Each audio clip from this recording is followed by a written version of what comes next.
So thank you everyone for joining us tonight. We're really excited to be back after a 2-week break for Canada Day week.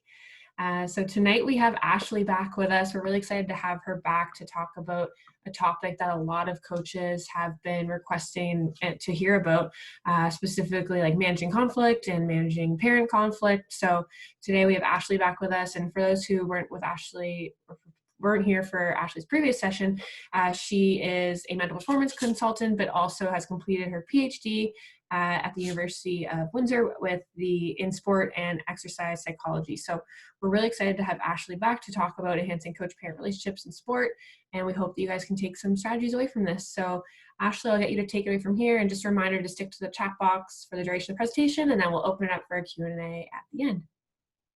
Awesome. Thanks so much, Kirsty. Hey everyone, it's nice to see you, and thanks for joining us tonight.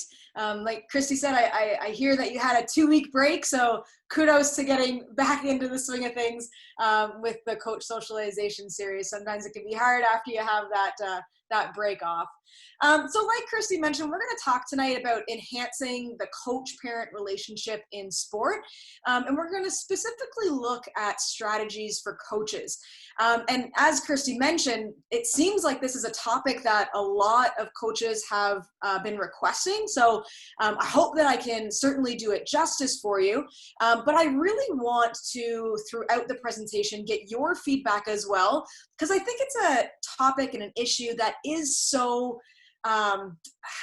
personal and so relevant for all coaches kind of across the board, because regardless of the sport, regardless of the age really, unless you're getting into the really kind of high level elite kind of older athletes, but across levels, everything, you're going to have this type of relationship, and it can be facilitative or it can certainly absolutely be debilitative.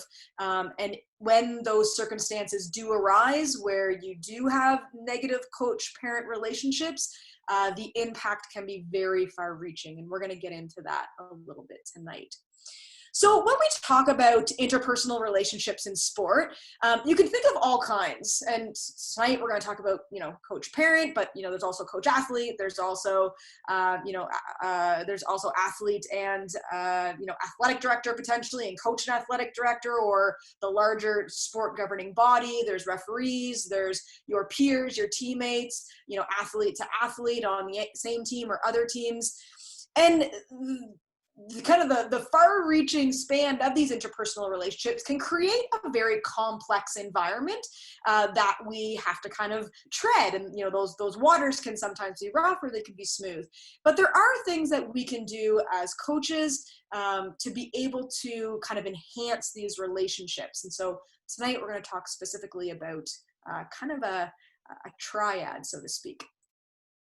So when we do think about those interpersonal relationships, by far the most kind of commonly talked about and certainly the most heavily researched is the relationships that's between the coach and the athlete, right? Kind of that direct relationship, especially in sport, that happens day to day. But the other part of kind of this athlete triangle that they call, or the athlete triad, is that parent relationship. And when we look at the coach-athlete relationship, and just for a second take the athlete out of it, we often see kind of turbulent times and turbulent relationships. And this has been really prominent in media. We hear probably more often than we would like different instances where you have parents who are, confronting coaches within practices, after games. And sometimes these heated discussions have led to some really dramatic and unfortunate circumstances.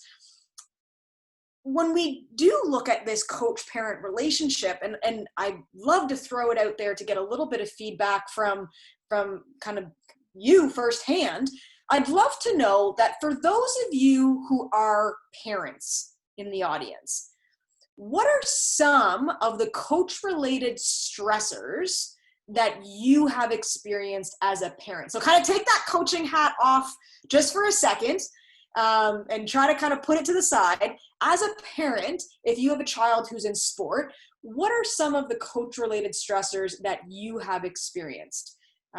If you have any. If you want to type it in the box, or if you want to chime in, feel free. If you don't have a child, maybe if you have been an athlete, maybe that perspective. Have there been any kind of stressors as an athlete for kind of, if you, a parent or a guardian and a coach maybe had a conflict or a stressor? Diet. Okay, that's interesting. So on that point, would that be related to either, coaches trying to have some type of nutrition plan and maybe parents not being on board with that? I'm seeing a nod. Okay, interesting. Yeah, absolutely. Playing time, right? That's always kind of at the forefront, is, wanting to have playing time for your athlete and maybe not getting that. So there's certainly that. What about now, if we put our coaching hat back on, what are some parent-related stressors that you have experienced as a coach? I'll give you a second. You can either chime in or you can type in the type box. Yeah, so critical of coaching decisions. Absolutely. So maybe interfering or kind of chiming in about coaching decisions that you've made, whether it is related to playing time, whether it's related to whatever systems you're playing, whether it's related to what type of training you're trying to undertake with that athlete.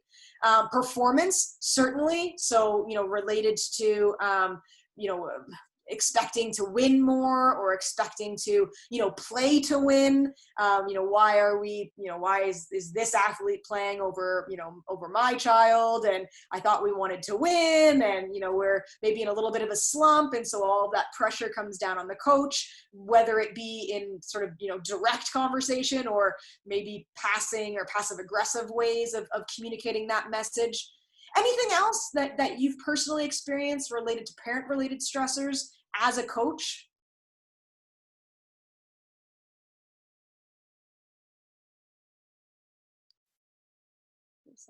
Okay. Oh, absolutely. Inflated view of athletes' skills, without a doubt. So maybe, having that assumption that, your child, or of the parent, that their child maybe is better or more skilled than maybe their skills give them credit for at that moment, or they've just inflated the skills and maybe underestimated the skills of the teammates that they're also playing with. Trying to manage other parents, absolutely, that's come up a lot. Sideline coaching, right? Actually, I went to watch one of my cousin's children play recently, well, not recently, pre-COVID. So not recently at all, if we go back there. It seems like it's been forever. But I went to watch youth hockey, right? I mean, I played that was my sport, and I couldn't get over the amount of communication, yelling, trying to coach from, the bleachers in hockey, which is always so ironic, I find, because I know when I played, like, you have the glass, you have the ice, you're at a far distance away, like, I couldn't hear anything. So it really falls on deaf ears, but, regardless. So certainly sideline coaching. Someone sent, critical. So addressing issues with anger, right? Being aggressive in the way that they're speaking, or not having, calm conversations, wanting to try to, get to the bottom of things right away, rather than maybe taking a few moments to step back, giving some time for emotions to cool down. And then certainly demeaning other players came in the chat box there. So, maybe taking out some aggression or some frustration that they may be feeling on athletes, right? Other athletes. And that can certainly create a very stressful situation for the coach, right? Who's trying to create a positive environment for their athletes to be able to develop and to thrive in, can certainly create a poor or a negative or a very strained context to be able to work in. Okay, you guys did awesome. So let's just look at a bit of the information from the literature, which kind of piggybacks on some of the concepts that you brought up, but also expands it a little bit. So if we do look at the coach-parent relationship, and we kind of turn to the literature a little bit, we see that there's been a number of coach-related stressors that have been expressed by parents. Okay, so these are parents who are expressing concerns that create stress with the coach-parent relationship. And some of the primary kind of factors that have been brought up are lack of communication and feedback, okay? Lack of trust, lack of transparency and interest, lack of strategic advice, lack of commitment or respect, lack of understanding, lack of shared goals and appreciation, coaches overstepping into a parent role, and coaches' negative interactions with athletes, right? Whether that be, yelling, or whether that be aggressive behavior, or whether that be, physical punishment by way of, doing laps or running, maybe in a certain context that, aren't great for that.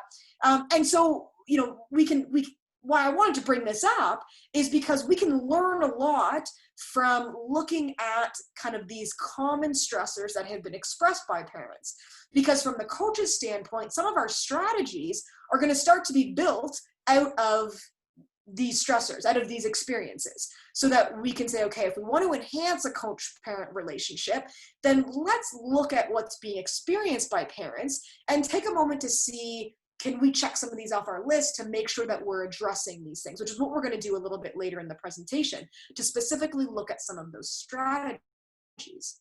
Now, if we look at the other side of this relationship, on behalf of the coaches, we can look at some parent-related stressors that have been expressed by coaches. And many of you express some similar, and so you may very well sit there and be like, yeah, this for me has been a real kind of contentious point in the past with some of the parents that I've worked with. So things such as demands for time, right? I can't tell you how many times this has been brought up in coach-parent relationships, especially at the youth level, and especially when you're in a situation where you are a volunteer coach, right? And you have a set amount of time that you're trying to provide the organization and the goodness of your heart, so to speak, right? Being in that volunteer position, and parents sometimes wanting more or expecting more out of that commitment. So demands for time, unrealistic expectations and pressure, that comes back a little bit to, expectations around winning, or playing time, things of that nature. Varying levels of involvement and engagement.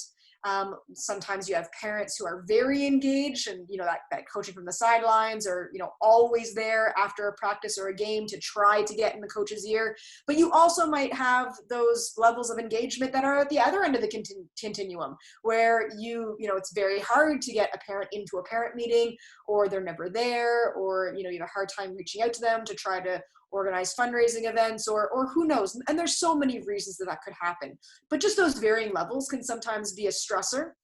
Lack of respect and trust, interfering with coaches' decisions, right? That was mentioned by somebody. So overstepping the coach expertise and trying to coach from the sidelines, or trying to coach in the car on the ride home, and maybe kind of undermining what's been expressed by the coaching staff. Defensiveness, aggressiveness in conversation, questioning, also lack of shared goals. So interesting, you can start to see some of similar factors on both sides, right? Respect's been said a couple times in both areas. Trust has been said in both. Lack of communication in both. Lack of shared goals. We also see negative interactions with the athlete on the parent side. So coaches sometimes see those negative interactions with parent and child, and that can sometimes create a strained relationship. And parents not following through on their responsibilities can sometimes create a significant stressor for the coach. Now, right now, the way that we've been talking about it, or the way that I brought it up, was just to sort of take the athlete almost out of that triad and just speak about the relationship between the coach and the parent. But I mean, it's foolish, really, and kind of ignorant to really do so. And so we need to bring the athlete back into this triad, into this triangle, to really understand what type of impact a strained or a conflicted relationship between a coach and a parent can have. So we know that athletes often experience feelings of pressure, feelings of anxiety as the result of parent-coach conflict. specifically related to parents questioning coaches or interfering with practices, especially if this is done in front of other athletes, during practices or during games, when, the athlete is certainly looking to the coach as, that role model or as that mentor. It can create a lot of pressure and anxiety for that athlete. On the flip side, when we have a harmonious relationship between coaches and parents, we know that it can increase athletes' trust in their coach, right? Which we're always trying to establish. It can help parents learn their child's sport and be optimally involved.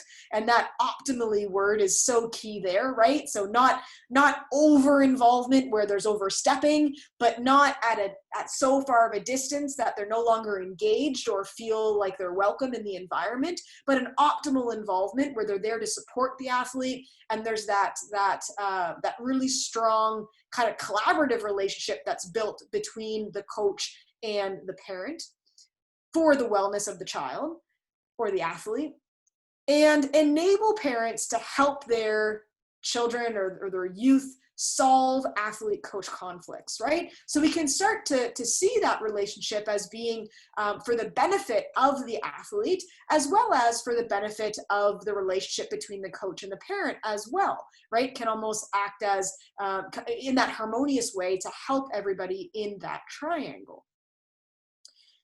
Now, one other thing that I do want to mention before moving on to the next slide is that when we do look at the coach-parent relationship and the impact that it has, here we spoke about it in terms of the impact that it has on the athlete, right? Both in a positive and a negative environment, or in a positive and a negative way.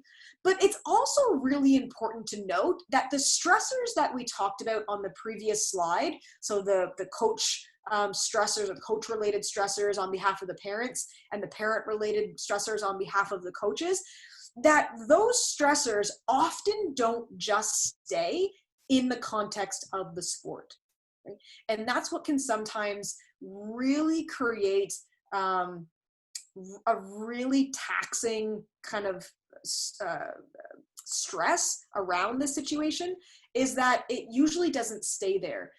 We know from the literature that a lot of these situations then seep out into home environment as well. So, parents going home, that creates a stressful situation if there is that conflict with the coach, because that's potentially a tension between the parent and the child.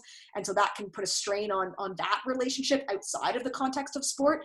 And also for coaches who are experiencing those parent-related stressors, and you may have experienced this yourself as a coach, that comes home as well, right? And it can sometimes create a stress that doesn't just stay in the sporting environment, but it starts to seep into other areas of day-to-day life as well, where you're all of a sudden being, bombarded with thoughts and concerns and emotions related to, worrying about going to practice. Is this going to happen again? Or worrying about making certain decisions about game-related strategy, because if you do this, you're going to hear about it. Or those types of scenarios that can come up can create a really difficult context even beyond the sporting environment. And so it's really important that as coaches, and we're just because this is kind of the nature of the presentation tonight, is what can we do as coaches? But there's certainly the understanding that it's not all on the coaches, right? I mean, parents have to play their role in this. Athletes have their role to play in this. It really truly is this triad where there are, we're going to talk about it a little later on, but kind of codes of conducts that everybody has to be able to buy into and work towards the positive development of these relationships and of these positive environments within sport. So I don't want you to think that it's all coaches, this is what you have to do and it's all on you. That's certainly not the case. But for the context of our conversation tonight, we're going to be speaking about, as coaches, what can we take on, what can we do to try to help enhance this coach-parent relationship. Before we jump into some of the strategies that we're going to talk about next, I'll just give you a kind of a break here, or, for me to grab some water mostly. But is there any questions from you currently, or any personal firsthand experiences that you'd like to share before we do move into some of the strategies that we can look at? feel free to chime in or chat there in the chat box. Just gonna grab a drink.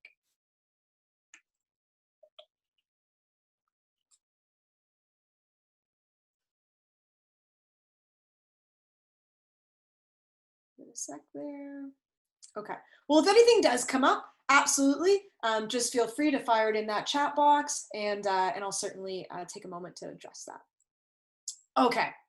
So we know where the stressors are coming from, and we know what impact it may have on all of involved in that coach, athlete, parent triad, right? We've talked about the stressors for the parents related to coach athlete conflict.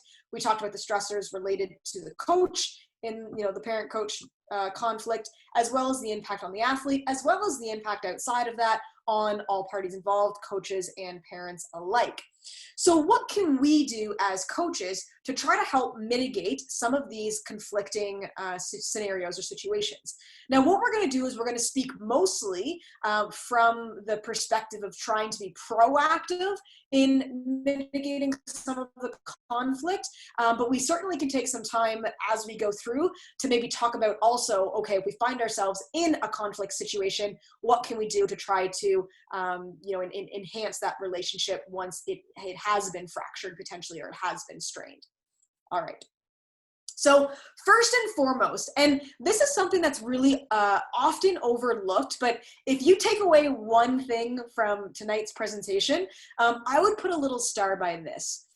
Take some time as a coach, and right now could be a prime time to be able to do this, where we do have a little bit of more time to be able to kind of take time to ourselves as a coach, sometime maybe a little bit away from the sporting environment. I know especially in Atlantic Canada we're starting to open more and be able to get back involved in sport, but I know not everything's up and running just as it used to be, so there's still that time available. Take some time to reflect on your previous experiences with parents in sport, and consider how these interactions have influenced your current feelings towards coach-parent relationships. Okay? What do I mean by that? Oftentimes, and I speak about this often with athletes, oftentimes when we have negative situations, it's kind of that bias, right? That the negative situations are going to be the situations that we remember the most. They carry the strongest emotions, right? You have anger, you have frustration, you have embarrassment, these things, they really grab hold. And so as athletes, we're often talking about, how we can, develop a growth mindset, how we can look at those situations as learning opportunities, how we can try to, prime ourselves to also be able to balance those negative situations with the positive things that we've done and try to hang on to those positive scenarios and remind ourselves of those. It's the same thing if we look at a coach, parent relationship, in the sense that if we've had negative experience with parents before, those negative experiences are absolutely going to potentially influence the way that we move forward in interacting with other parents down the road, right? And it may be on a conscious or an unconscious level, right? It may just sort of seep in almost, that you don't even notice, but all of a sudden maybe you're sitting here now being like, oh yeah, okay, I had this experience with a parent, 5 years ago, and I can, make that connection right now to maybe why I keep parents at an arm's length. And, I don't engage them much, or I don't have conversations, or I'm very, very aware of what I share. And so it's really important that at some point we take a second to reflect on those relationships, both positive and negative, right? So what have been some of those negative relationships that you've had with parents, but also what have been those examples of, okay, this was a coach-parent relationship that really worked, that benefited the athlete, that benefited the parent, that benefited the coach, that I would really like to almost kind of mirror future coach-parent relationships on. And there can be a lot to be learned from those experiences. So in taking time to reflect and consider these situations, just sort of jot down some of those kind of main ideas that maybe come to mind. And you can just start by maybe even just writing down keywords that come to mind, whether it be, okay, on the negative side, aggressive, or, walking on eggshells, or, couldn't, overstepping boundaries, and it doesn't even have to be full thoughts to start with, but just on the positive side, right? Like excellent communication, allowed me to do my job, trusted me, reinforced the message that we were sharing with the athletes at home. And once you start to build these profiles, what we can do with that is we can work them into codes of conduct, right? Now, typically, we create codes of conduct for our athletes, right? So you have to, arrive at a certain time. You have to wear certain attire to certain events. You have to, do A, B, C, and D, and you can't do this, this, this, and this, right? We have these codes of conduct for how athletes can behave. Now, the next step, in coach development are coaches that take those codes of conduct, but also present codes of conduct for their coaches, right? So this is what we're expecting of our athletes. In return, this is what you as athletes should expect from me and our coaching staff. This is how we behave. This is, what we do. We show up on time. We let you in on time. We make sure that, we stay educated. We stay informed. We are constantly, recertifying. We are, creating positive environments. And you have these codes of conduct that are for coaches as well. What I don't often see, but certainly, certainly have experienced it in sport organizations, is taking it to the next level and also having parent codes of conduct, right? And not only just having parent codes of conduct stuffed in the back of the binder, but having parent codes of conduct and presenting those, or working in collaboration with parents to develop the code, just like sometimes we work in collaboration with athletes to develop their code, so that it creates autonomy, it creates buy-in, it creates, the idea that we've collaborated on this document. But having that at the outset of this season, not halfway through when we've already started to have problems, but at the outset. Because that can be a document that you can rely on later on if conflict does arise. Then we can go back to that document and we can outline what are the expectations for athletes, coaches, and parents. Are we following these? Are we getting outside of these? How can we go back to it, right? And if we can create that context where everybody knows what's expected, then we really create an easier path for us down the road. Now, one thing that I would like to mention here on the note of codes of conduct, I too often see codes of conduct as just lists of do or don't, right? And sometimes that works, especially if you do seek that collaboration in creating that document. There can be more buy-in because they feel like they've had a say in what's on there. But I really love it when coaches and athletes and parents take it to kind of the next level, and instead of just having do or don'ts, link wanted behavior to team values. It becomes so powerful and creates such a strong kind of social identity within the team when you can link the behaviors that you want to see with the values of the organization, or specifically with the values of your team. And it becomes even more valuable if you and the athletes themselves work together on collaborating to create these values. So it doesn't have to be much, maybe 3 to 5 values, depending on the age of the athletes, depending on the context that you're working in, the level. But we might have things like, okay, you might and a great activity that I've done with athletes before is I'll start with just some logos that are really obvious. So I see there's a participant that has like the Canadian flag in the background, right? So the maple leaf. So like show a Canadian maple leaf. Like when you look at this, what are words that you think of? What are things that come up? Okay, and athletes may start to talk about some things. the just logos that are really common, Montreal Canadiens logo, or like the Apple logo for Apple products, right? Like computers and cell phones and things, and ask them what they see. And we kind of get this idea of, okay, there's things that are linked with logos, and then bring up the team jersey, right? The team logo, and say, okay, when we put this on, right, what do we want to express? Like, what do we want to stand for as an organization? And have those conversations. And if they're younger athletes, you might even want to give them a list of some examples that maybe they can choose from.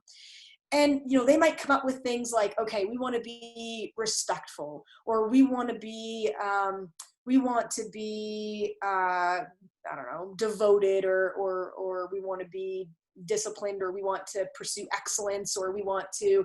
I had a team one time, it was an older team, but they said we want to be grateful and show gratitude, and I was like, wow, that's big.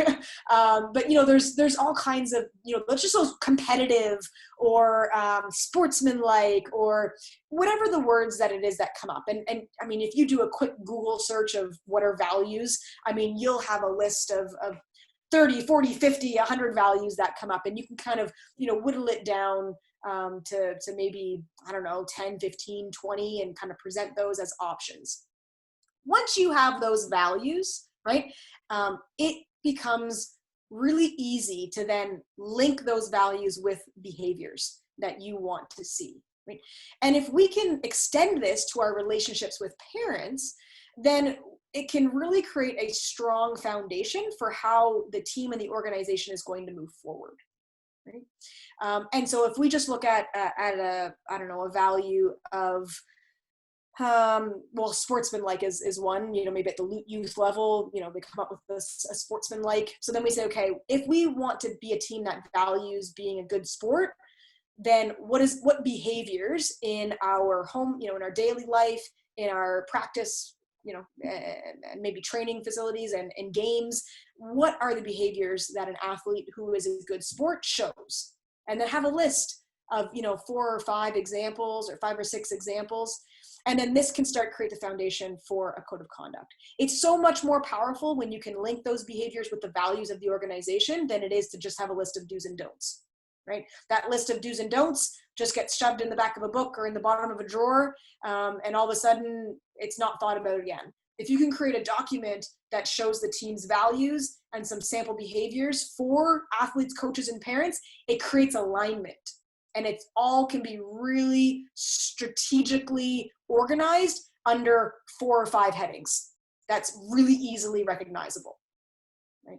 And so it creates that buy-in. So I know I talked a lot about code of conduct, but it's a great place to start, right? And it sets a foundation for how the relationships are going to move forward within the organization. So that's something to consider. If you haven't yet, try linking the code of conduct to the team values. Okay, this one, it seems a little weird sometimes, but take opportunities to teach parents about the sport. Right? Now, I'm not saying like adding another responsibility on your list, like, oh, okay, I got to teach the athletes the skills and strategy of the sport. Now I got to go and, take parents and teach them. Not necessarily, but, if you just do a quick search online, through CSCA or through, other organizations, there's usually a lot of resources that are offered or available by sports governing body, by Hockey Canada, by Baseball Canada, Softball Canada, that have, tips for, okay, these are the rules and regulations of the sport, or a lot of organizations have parent, codes of conduct that are expected of this overall sport governing body, or, tips for how to relate to your athletes in this sport.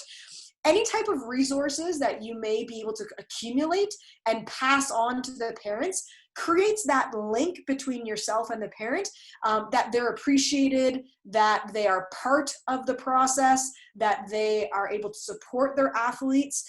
And sometimes frustration can be built out of not understanding what's kind of expected of them, or not understanding the rules of the sport itself, or the norms around the sport.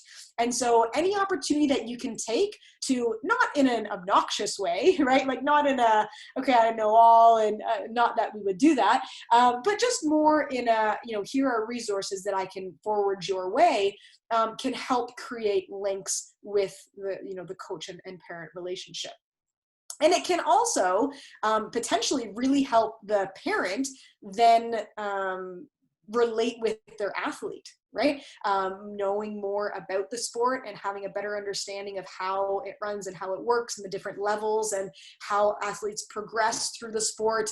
If they are somebody that's playing competitive and wants to move on, providing that information, then that can be a great way to be able to make that, that help that parent understand what that process of development is. I see Tree talked about sometimes conflict comes from not actually understanding the rules, and absolutely, and you're very right in saying they may not want to admit that, right?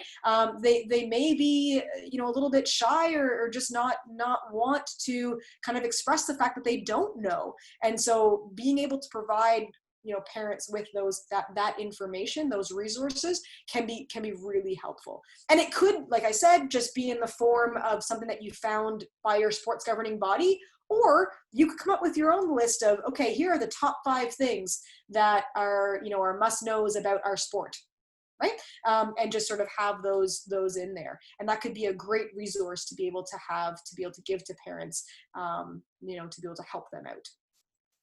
Okay. Establish two-way, and I should have put two-way in like bold, italics, underlined, bigger font, but establish two-way communication with parents, right? And so as coaches, it can be hard, and if I was in a parent conversation, I would be saying, as parents, it can be hard to really have those lines of communication truly open to accept,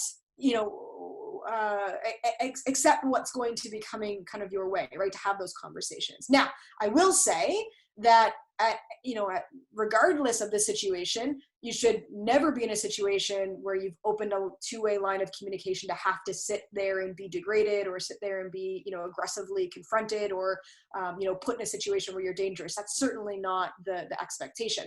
But having two-way communication, certainly about the development of a parent's, a child or youth, or athlete, right?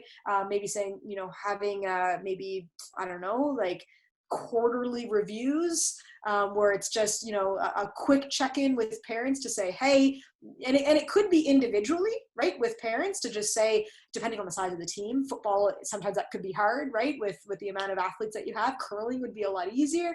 But if there's time to have those one-on-one conversations to say, hey, this is where, and if you have, if you've been doing some type of measurement, or some type of, standard of evaluation, so to speak, to be able to say to parents, this is where so-and-so started. We've seen really great progression related to this skill. We're really happy with how they're doing there.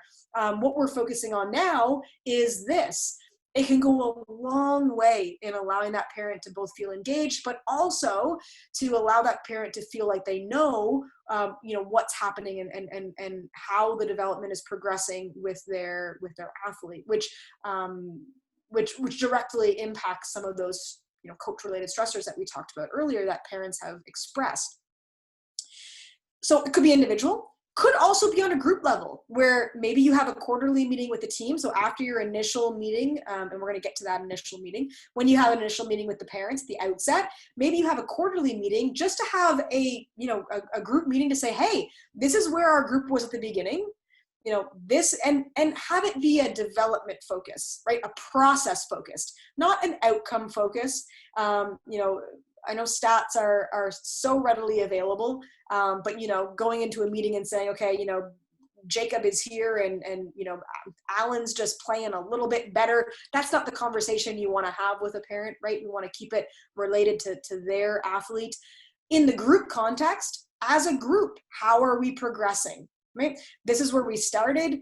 These are the things that we wanted to be able to, to accomplish in the first phase of our training. This is where we feel we've done really well. This is where we want to go with our next phase of training. And this is what we're going to be focusing on, is a great way to proactively kind of avoid some of those potentially conflicting situations that arise from lack of communication, lack of transparency, sometimes overstepping, because sometimes that overstepping can be caused by a perception that the coach isn't doing what needs to be done. If we're upfront and open with what we're doing, then parents can understand and learn that, okay, this is the plan, this is where we're going, this is what's been done, and they see that that's put in place. They see the amount of work that's going into it. Come prepared and on time to events. This is something that came up in relation to appreciation. So sometimes parents can feel like, that their time isn't appreciated, or that their commitment isn't appreciated. So, as coaches, we expect our athletes to be there on time. Unless you're coaching athletes who are at the age where they can drive, that responsibility falls on parents. And, parents from or guardians from multi-child households, or you have jobs, other things that are going on. There's a lot of sacrifice to be able to get athletes to events on time and to be able to get them there and ready to go. And so as a coach, showing that appreciation from your side as well, to be able to say, okay, I'm here, I'm prepared, I'm on time for events, for practices, for games, for meetings, and we end on time, can go a long way to showing that respect, to showing that appreciation for what's being done and what's being put forward by the parents' efforts as well. And again, we're talking about coaches today, but if I was speaking to parents, I would say the exact same thing to parents on their end. A lot of coaches are volunteer. A lot of coaches, they have their own families and they have their own children that they're trying to get to their sports as well. And so, making sure that you're as best you can there on time, and your children are there on time and prepared, so that you're not wasting coaches' time as well. It's a two-way street, right? Just like the two-way communication. But as coaches, we can go a long way in helping ourselves by being prepared and being on time. Now, finally, hold a parents' meeting at the beginning of the year, right? That is so important, okay? Athletes can be involved in it if you'd like. There could be a separate parents' meeting, a separate athletes' meeting. You could have a combined meeting. You could do all three. But certainly make sure that at some point in time, parents are involved in having a coach-parent meeting. And this could be done in a group, right? So that we're all there at the same time. And if possible, follow-ups, right? And that goes a long way to creating that transparency and, opening that two-way line of communication, and letting them know the efforts that are being put in and the targets, the goals that we've put in place and how we're progressing through that. But sometimes, depending on the length of the season, it can be hard to have follow-ups. Sometimes seasons are only a couple months long. Try maybe once a month. If it's a season that goes, spans a year or spans multiple years, certainly have those follow-up meetings when possible. Now, what's really important to consider, though, is what we can include in this meeting or in these meetings that can specifically help to enhance a coach-parent relationship. So I've put together a list here based on some of the strategies that have been found in the literature. First and foremost, provide a welcome and express appreciation for the amount of time and commitment that parents put in, and really express that at the outset of this meeting. Thank you for being here. Obviously, this shows that you're committed to your child's development. As am I. Hopefully, we can create a situation and a context where we can both, collaboratively help your athlete develop and move forward in their sporting event, both in a competitive nature as well as just overall well-being and positive development. Make sure that you provide introductions for yourself and the rest of your coaching staff. And this includes providing pertinent background information, right? Relevant background information, how long you've been coaching, what levels you've been coaching, what's been in your experience, what's been your training, what's your certification, because all of this, although sometimes you might think, oh, I don't want to get up there and just, brag about, okay, here's all the things that I've done. And, certainly don't take an hour to, unroll your scroll of accomplishments, but certainly take a few moments to let them know that you are, that you've put in the work to be able to, to be able to coach at this level, right? So that this can build confidence in your ability to, to set out and accomplish the goals that you've put into practice. So be able to say, okay, this is the certification that I've done. This is how many times I'm recertified, over the course of the year. This is the level. This is what this level means. This is where this level fits within the context of what levels I can coach. This is the experiences and the teams that I've coached in the past.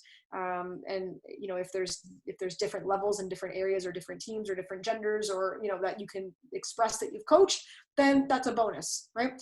And so you can express that to build a little bit of confidence on the parents' half of, okay, my athlete's in good hands, so to speak.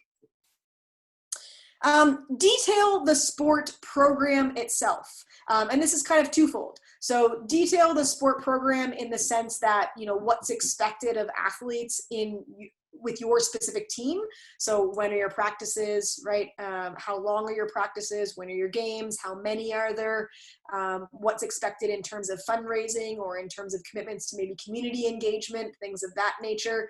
Are you going to be looking to bring on a mental performance consultant or a strength and conditioning coach, or, who knows, specialty coaches or what have you, but kind of have that conversation, but also the sport program in the larger context of your sport. So if you are, a youth recreational team, discuss what are the objectives of that program in the larger context of your sport, right? Because that's going to go a long way in terms of mitigating or setting expectations for those objectives. So let's just say you are a coach of a recreational youth team that is a subset of Hockey Canada. You would be on the recreational side, whereas, if you kind of come to the other side, there'd be the competitive AAA, AA, A, or however they talk about them now. I know it always changes. This is, I don't know, let's say U12, right? Then you can say, okay, after U12, there's this, there's this, there's this, there's this. Because this youth recreational team is not going to have the same objectives as this, I don't know, U18, AAA, or major midget, team who's competing, who next level is junior, right? And after that, university. And after that, potentially go pro. Like, there's going to be extraordinarily different expectations for the type of environment, type of competitive environment, the type of expectations around playing time, or around time commitment, or around, fitness, strength and conditioning, mental performance. Like, there's going to be different objectives. And so placing your specific team and program within that hierarchy of your larger organization can help you as a coach define the objectives of your team, but can also help the parents understand where the team fits in the larger organization, so it can help them create their expectations around, what's going to unfold over the course of the season as well. Does that make sense? Okay. Awesome. So that's a really great component to also include in that initial meeting. And having some type of graph, and again, you usually can get that from the sport governing body, having some type of graph or visual that really helps place your team in kind of larger context of the organization can also be really helpful. And on that note, just before, I know I'm spending a lot of time on it, just before we move to the next one, it can also be really helpful to organize kind of your training around something like long-term athlete development plans, because you can then again go back to a document like that to be able to really outline expectations for the athlete development and around what's expected at that level. right? If you're training to train versus training to compete, those are two different expectations. And so by doing so, we can, really clearly delineate that for athletes, parents, and for ourselves as coaches as well, because sometimes we can get carried away too, right? Okay. So detail the sport organization. Next, it doesn't have to necessarily be in this order. You guys can introduce it the way you'd like. Take some time to go over your personal coaching philosophy. And express what that means, how you've kind of come about creating it over the years. What do you value as a coach? What are practices, that you undertake or behaviors that you really value as a coach? Because this can go a long way in, humanizing you as a coach. Sometimes, we create these, or not we create, but sometimes these pedestals are created where, parents, see just a coach as a coach, and they don't understand that there's been a lot of thought and a lot of education that's gone into this process. And so you taking the time to go over your philosophy and what that means to you and how you relate with your students, what type of environment you try to create, how you try to create that environment, why that environment's important, and how you believe that helps you, accomplish your objectives, whatever those objectives are, can go a long way in creating a strong foundation for that enhanced relationship with parents. In this coaching philosophy, you may also consider including information about coach-parent relationships, right? How do you view them?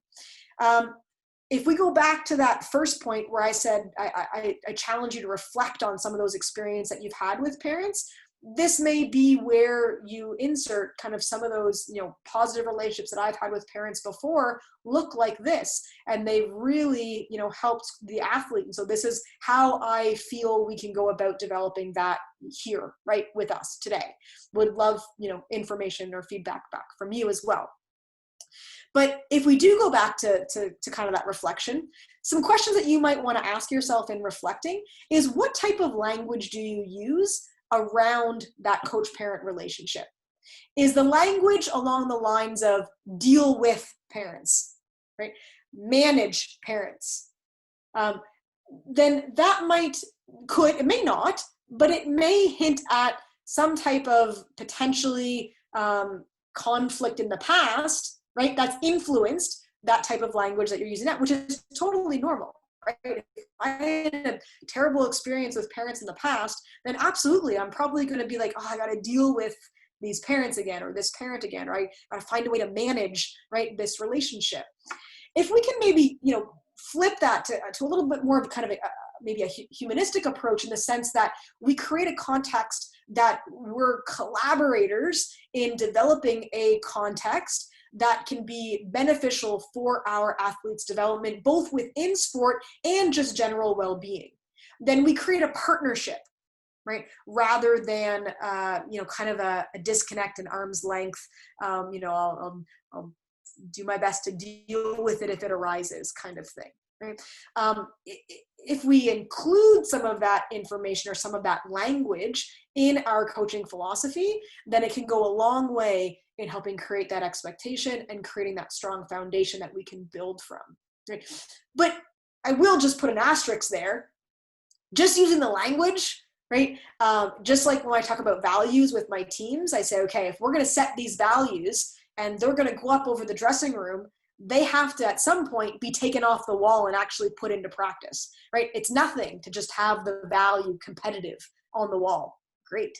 If we're not actually playing that out in our day-to-day actions, that means nothing. It's just paint on a wall, right? So it's the same thing here. If we're just going to write in, oh, I'd love to collaborate with parents, and this is how I do it, but then don't actually do it, it's going to be very transparent, right? And again, it would be the same conversation with parents if they're doing that as well, right? So that's one thing, is just check the language.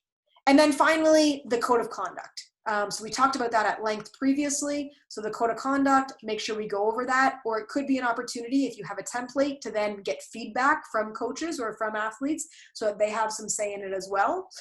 Potentially link it to the values like we talked about before, but this can go a long way in mitigating some of those conflicts down the road.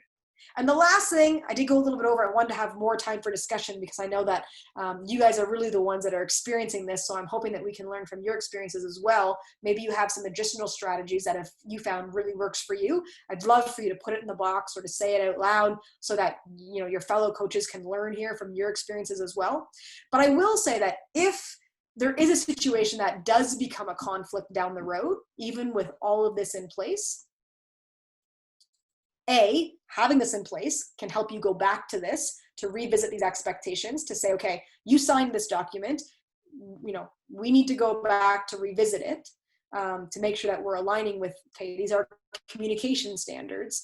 So, you know, this isn't working right now. Let's take 24 hours and come back when we don't have this emotion. But also, it's really important that, I lost my train of thought. Give me a second here.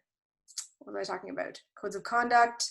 Doesn't that happen sometimes? Just, it's towards the end of it, and it just went out one ear and out the other. Okay, I'll maybe come back to it if I remember. I'm sure if I watch this video afterwards, I can be like, oh, I know exactly what I was going to say. But regardless, we'll come back to it in a second. So I will just leave it there in terms of the, oh, see? Look, now it came back. So you're like, oh, I'm gonna be free now. And no, she remembered. So in terms of if you do have the conflict situation, sometimes it can be extraordinarily helpful to bring in a third party. It could be a mental performance consultant. It could be somebody within your sporting organization, maybe an athletic director, you know, maybe, but not an assistant coach, right? They will be viewed as taking the side of the coach. Not an athlete. Do not bring the athlete into a coach-parent conflict. We don't want to create that stress for the athlete. Not the other parent or maybe, you know, somebody else in the family. Somebody who is a relevant third party. Could be, you know, potentially, like I said, somebody in the sport organization, somebody in a neutral person. Exactly, right? Bring in a neutral person, because having that other individual there can really help calm emotion, and really kind of take some of that direct aggression away from, away from just being at the coach or just being at the athlete, right? So exactly, revisit some of those expectations and have that neutral third party there. Okay, now I will open it up. Any questions or any feedback from you as well in terms of enhancing this coach-parent relationship? I would love to hear. So I'll leave it open. Hi, Ashley. How are you? I'm doing well. Thank you very much. Yeah, I was thinking what I did before. What we do is about the parents and coaching thing is we do pre-meeting first before the tournament or event, and then after the event is finished, we do post meeting. That's a great idea. So to be able to talk about like what it was that went well or what it was that, you know, we need to improve for kind of next time, that's a great idea. It could be done like you did in the context of a meeting. If you don't have time for a meeting or parents can't get there, could be a newsletter. If that's something that you like doing, or an email. Sometimes emails can get, you know, if you don't understand what's being said, or it can be misconstrued, but that's an excellent way to be able to keep that transparent communication going. So I tell the parents, like before the meeting, I tell them to come like 10 minutes, 15 minutes earlier. So before the event starts, so I tell them everything about the event and the performance of the athlete, their kids, or their relatives, whatever. And then when the event is finished, then I give them feedback about what happened, what was expected and everything. So they like it. That's awesome. That's great. Actually, there's a couple of, if this is something that the others want to adopt as well, and that's a great idea. There's a great way, I think it's, what is it, First T or T First, or it's an organization, but they use kind of the words good, better, what is it? Good, better, I think I have it here. Give me a second. I do. Okay, so it's the First T program, and they have a good, better, how feedback system. So it's just those three words, good, better, how. And so what they do is they talk about the fact that after each practice or game or event, the coach will have this conversation with their athletes, and they'll say, okay, today in practice or today in this game, what was good about the experience, right? And get some feedback. What could be better about the experience? So where's the growth opportunity, right? And then how could it be better? Good, better, how? So what can we implement next time? Pardon? It's excellent. Yeah. Yeah. So it's just 3 words, right? Good, better, how. It's a great way to frame it. And then what you can do, and again, you can work with this to make it your own, but what they've done in their mission, the First T, it's an organization that seeks to impact like the lives of youth by providing learning facilities and education programs like in golf. But what they do is they have this good, better, how feedback program. And then they actually have them write down, each athlete has a journal. And so they write down their good, better, how, and they are then asked to take that home and talk about that with their parents. So today at practice, this is what was good. This is what could be better. This is how I'm going to do this next time. And they have that conversation with their parents as well. So they do analysis afterwards, you mean? Like for the parents, you mean? No, like when they take the sheet or the journal with them to home, so they do a self-analysis, right?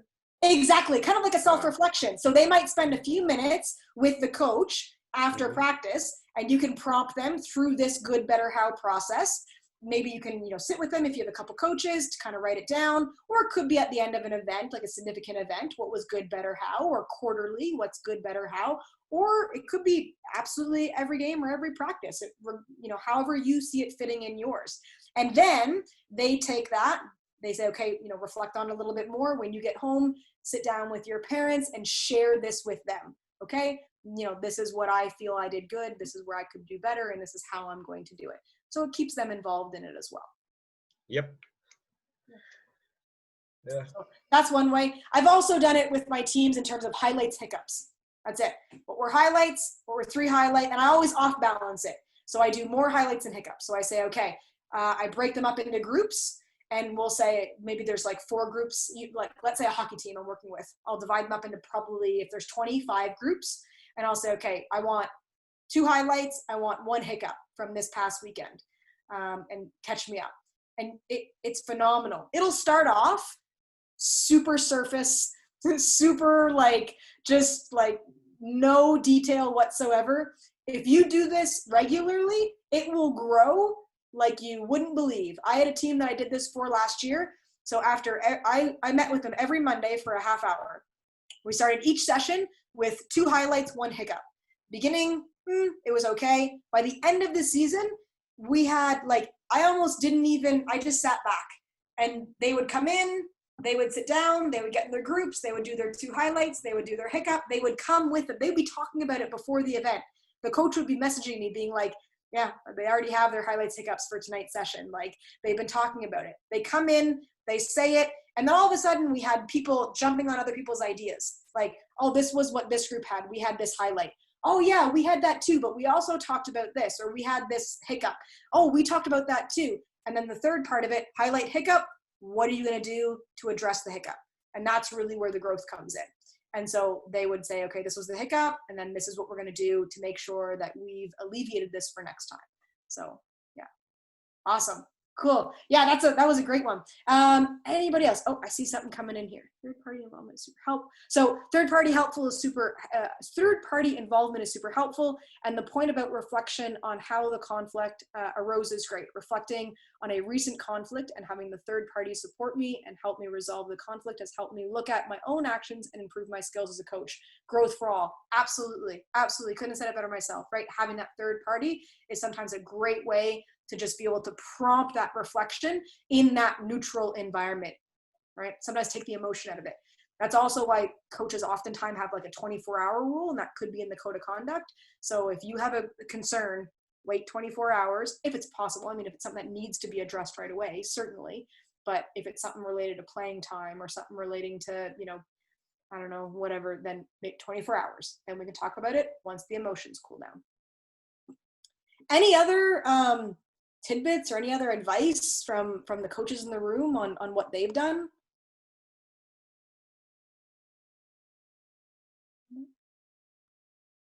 All good? Okay, so what I'll do, Kirsty, is I will provide you with the slides. So you can hand those out to those that were involved tonight. And I'll also, there's a couple of additional resources that talk about like they kind of group parents almost into like types. So you might have like an overactive parent, or you might have an uninvolved parent, or you might have an emotional parent. There's a couple of resources that talk kind of related to that. It's important not to lump all coaches, or sorry, all parents into a group, or to tag a parent just based on one situation. But they can be useful if you started to see behavioral patterns, to maybe look at the resource and say, okay, here is what I think I'm dealing with, and it kind of provides you with a few tips on how to handle that situation. So I'll provide you with the references for those as well, if anybody wants to follow up with those. Those can be helpful too. So yeah, if there's nothing else, that's it for me. Thank you so much for joining tonight, and I appreciate taking the time. Awesome. Yeah. Thank you so much, Ashley. And yeah, I'll definitely share that with them. That sounds really interesting. And yeah, thank you for all these strategies. I really, as a coach, I selfishly really appreciate them, and I'm sure all the coaches do too. I know even with like the code of conduct, it's something I've always done with athletes, coaches, parents, and I always have the athletes involved, but I've never thought to have the parents involved. So that was just like something like so simple that I'm like, why did I never think of this? So thank you so much. And yeah, I totally agree with the third party comment too. And I kind of think of it as like a rule of two for coaches. So Absolutely. we're all familiar with this with athletes. It's the same thing with parents. So thank you so much, Ashley, and thank you to all the coaches for attending tonight. As a reminder, this will be recorded and posted on YouTube, so feel free to go back and rewatch it. And thank you. Like, this is a topic a lot of people have been asking about, so we really appreciate all this. This is awesome. And again, thank you guys for attending. And next week we have another session. Throughout July, we're just gonna kind of only do like one a week. We might have the odd two a week, just because we know it's summer and people are starting to get back into sport. So next week, we're really excited. We have a panel on to talk about providing inclusive environments. And this is going to be specific to providing inclusive environments for Black athletes. We've been getting lots of requests from this, especially with the Black Lives Matter movement at the forefront of media right now. So we're really excited to have a group of panelists next week, the same time, 8 p.m. on Thursday, July 16th. So we hope you can all join then. And yeah, thank you so much. And we hope to see you next week. Thanks, Ashley. Thank you. And thank you for the kind words, everyone. Have a great night. You too. Ashley, you will be there next session?